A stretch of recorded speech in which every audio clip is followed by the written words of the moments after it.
ao ponto. Os pilares para o progresso industrial sustentável em Angola é o tema em análise da edição de hoje com o consultor económico Pascoal Guimarães. Pascoal, boa noite. Boa noite, Mais de volta. Vimos os pilares elencados e agora as medidas necessárias no âmbito da gestão. Sim, exatamente. Estas são medidas necessárias no âmbito da gestão estratégica do setor da indústria. E, no entanto, isto é no sentido de atingirmos, né, a sustentabilidade que nós tanto precisamos. Uma delas é a expansão da cadeia de produção industrial. Promover o investimento na indústria de moldagem.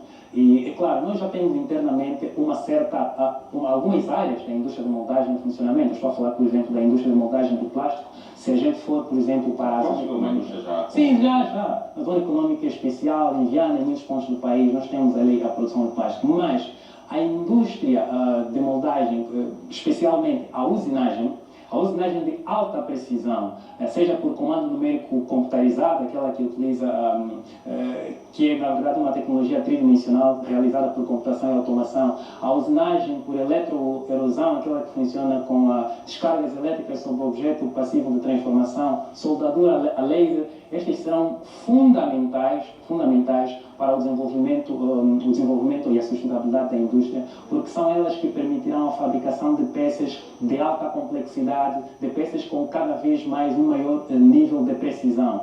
Precisamos também realizar, né, ou facilitar os investimentos nas áreas da mecânica, eletromecânica, eletrônica, automação, áreas com visível aplicabilidade na indústria. E eu vou falar em particular da bioengenharia, por exemplo.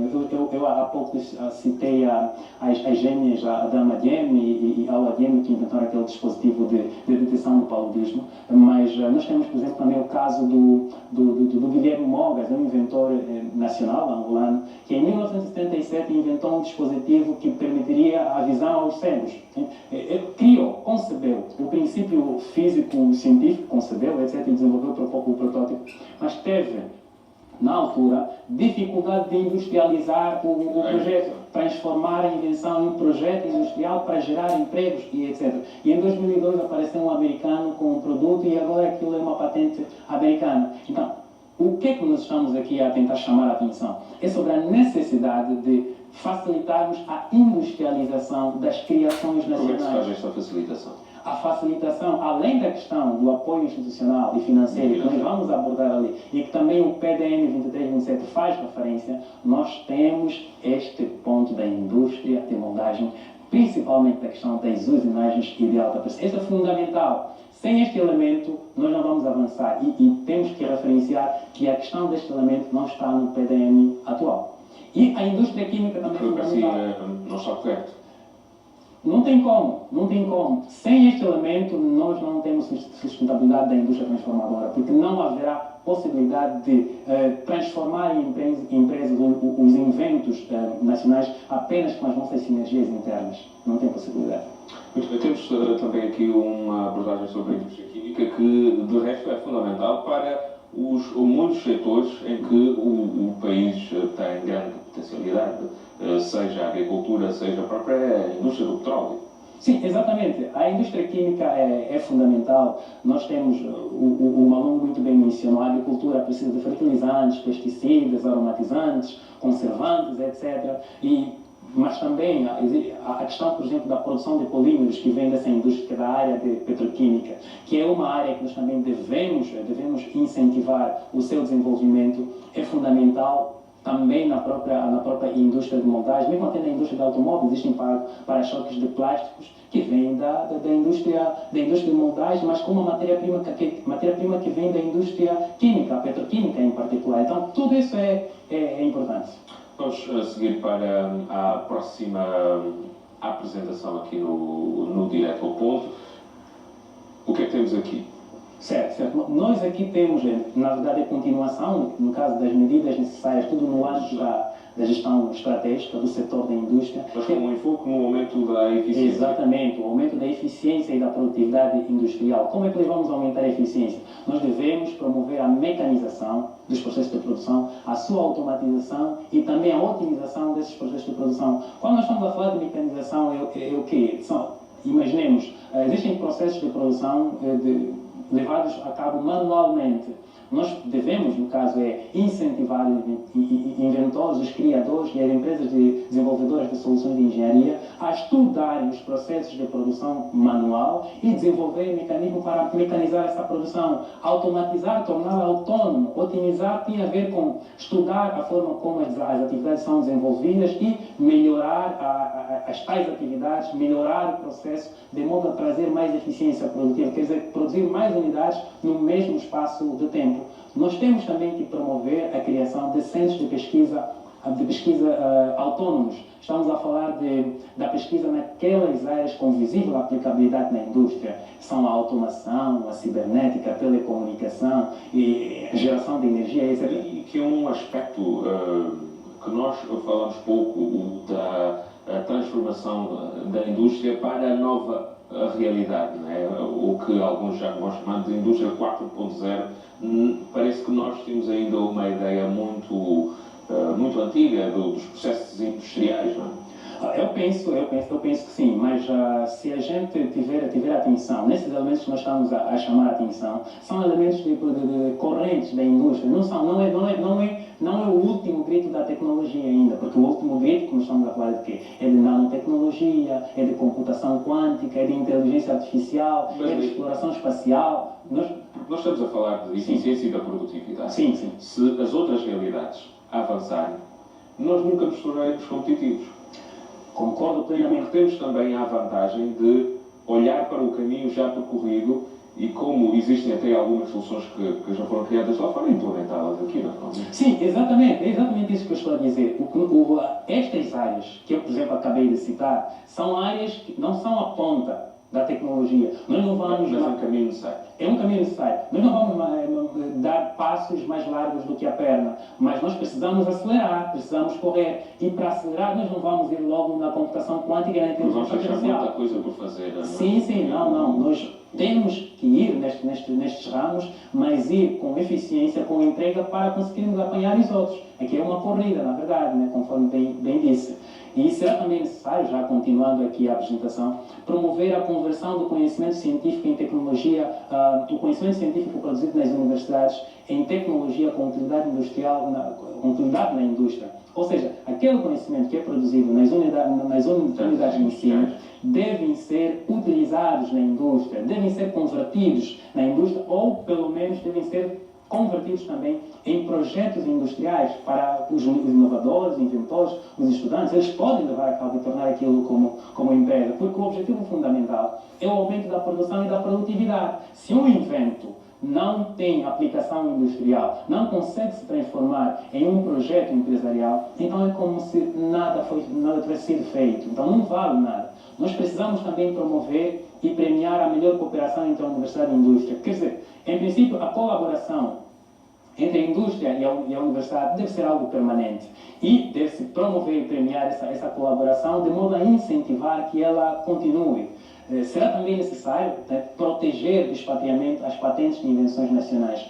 Na verdade, aquelas invenções dos nossos criadores e aqui internamente devem ser protegidas. O Estado deve ajudá-los, deve financiá-los, de modo que eles não possam cair em mãos alheias. Mas o que realmente é mais importante que nós gostaríamos de trazer aqui é a questão de tornar imperativo a existência de centros de pesquisa nas indústrias para aprimoramento permanente do produto ou serviço. Sem esses centros de pesquisa acoplados ao processo industrial, a nossa indústria será sempre insustentável ao longo prazo. Como nós já aqui referenciamos. Vamos olhar agora para as medidas necessárias, mas no âmbito económico e financeiro. Sim, mas há um elemento fundamental, antes de abordar sobre as medidas no âmbito económico e financeiro, até porque este slide é curto, referente ao slide anterior, que é a investigação técnica e tecnológica, ela pode ser feita, os empresários podem realizar a investigação técnica, tecnológica e científica, e os economistas, nós economistas,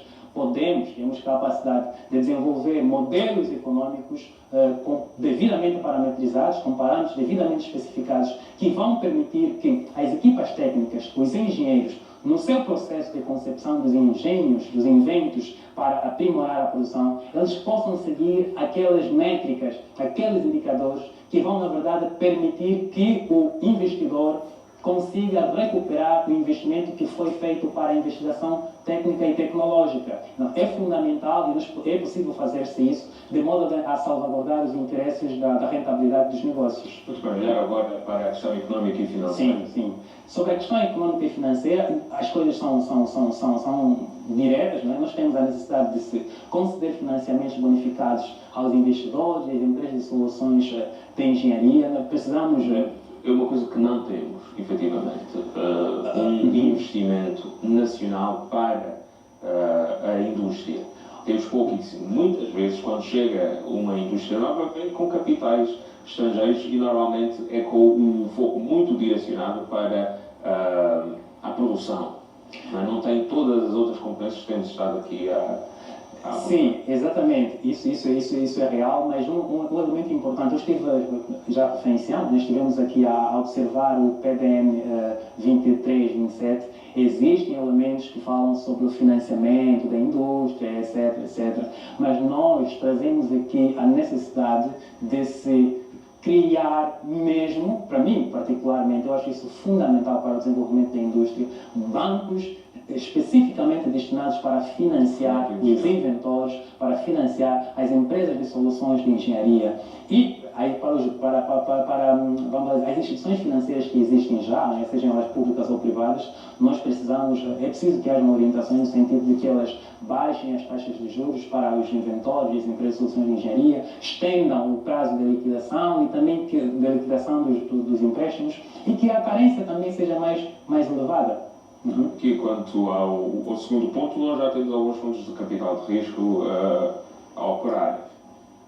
Bom, eu particularmente não tenho conhecimento. É possível. Direcionados para a indústria. Sim, para a indústria em geral. Sim, para a indústria em geral. Em relação a isso, nós trazemos a necessidade de um fundo, de uma garantia pública especificamente para as invenções, para as soluções de engenharia. E determinar-se ali um determinado plafond, de modo que os inventores, é claro que eles correm o risco, mas com uma garantia pública eles podem ter ali alguma almofada, mas ao mesmo tempo o Estado deve ter uma instituição, um órgão que deverá fiscalizar estas empresas, estes projetos de inovação no sentido de que eles não durmam no colchão ou no sofá dessas coberturas. Eles têm que fazer a investigação tecnológica de forma permanente. É que representa também a redução da carga fiscal.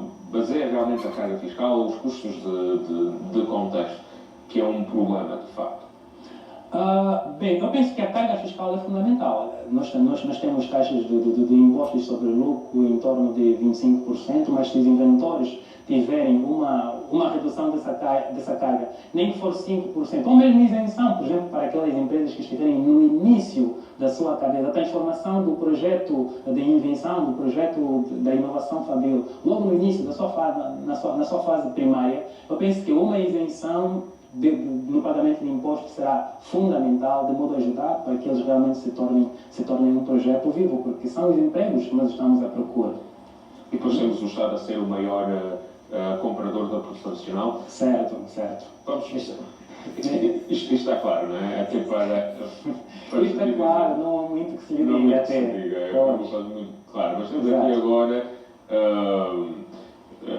os resultados esperados neste sentido, não é? E o impacto macroeconómico. Na verdade, o título são os resultados esperados e o impacto macroeconómico e não as medidas necessárias do âmbito económico e financeiro de que já falamos aqui. O impacto esperado. Sim, o impacto esperado, nós teremos o aumento da produção e da produtividade, nós teremos a redução das importações de máquinas, equipamentos e bens de consumo, teremos a retenção da riqueza, isso no âmbito do rendimento nacional. A retenção da riqueza será fundamental quando nós começarmos a produzir estes equipamentos internamente. Vamos manter aquilo que poderia sair com a importação, é retido e vai alimentar a nossa indústria. Poderemos ter também aumento das exportações de bens acabados, principalmente se nós tivermos aqui bens inéditos, vamos lá dizer, se, por exemplo, a Associação Nacional dos Inventores e Inovadores tem cerca... Estou...